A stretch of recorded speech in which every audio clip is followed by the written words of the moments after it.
செய்தியை பார்த்து வருகிறோம்.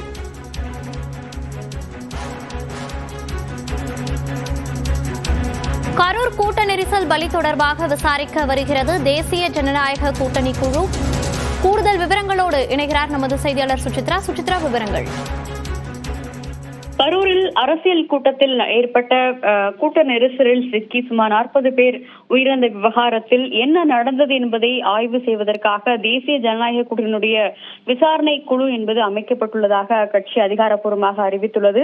பாஜகவினுடைய எம்பி ஹேமமாலினி தலைமையில் 8 பேர் கொண்ட குழு என்பது விரைவில் கரூருக்கு நேரடியாக சென்று பாதிக்கப்பட்டவருடைய குடும்பங்களை சந்தித்து என்ன நடந்தது என்பது தொடர்பான ஒரு விரிவான விசாரணை அறிக்கையை பாஜக தலைவர் JP நட்டாவிற்கு சமர்ப்பிக்கும் என்ற ஒரு தகவலை பாஜகவினுடைய தேசிய பொதுச் செயலாளர் அருண் சிங் தற்பொழுது அதிகாரப்பூர்வமாக அறிவித்துள்ளார். இந்த குழுவில் ஹேமமாலினி தலைவராகவும் அவர் மட்டுமல்லாமல் எம்பிக்களான அனுராக் தாக்கூர், தேஜஸ்வி சூர்யா, பிரஜ்லால், ஸ்ரீகாந்த் சிண்டே, அபாரஜிதா சாரங்கி, ரேகா சர்மா, புட்டா மகேஷ்குமார் ஆகிய எம்பிக்கள் இந்த குழுவில் உறுப்பினர்களாக இடம்பெற்றுள்ளது மிக முக்கியமாக பார்க்கப்படுகிறது. பாஜக மற்றும் அதன் கூட்டணி கட்சிகளான தெலுங்கு தேசம், அதாவது அது மட்டுமல்லாமல் உள்ளிட்ட கட்சிகளுடைய எம்பிக்கள் இந்த குழுவில் இடம்பெற்றுள்ளது குறிப்பிடத்தக்கது. நாளை அல்லது நாளை மறுநாள் இந்த 8 பேர் கொண்ட குழு என்பது நேரடியாக கரூருக்கு சென்று அங்கிருக்கக்கூடிய பாதிக்கப்பட்ட மக்களுடைய குடும்பங்களை நேரில் சந்தித்து அவர்கள் பேச இருக்கிறார்கள். அது மட்டுமல்லாமல் அதிகாரிகள், குறிப்பாக மாவட்ட ஆட்சியர் மற்றும் காவல்துறை கண்காணிப்பாளரும்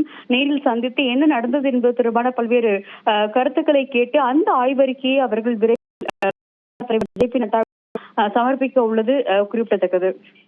விவரங்களை பதிவு செய்தமைக்கு நன்றி சுசித்ரா.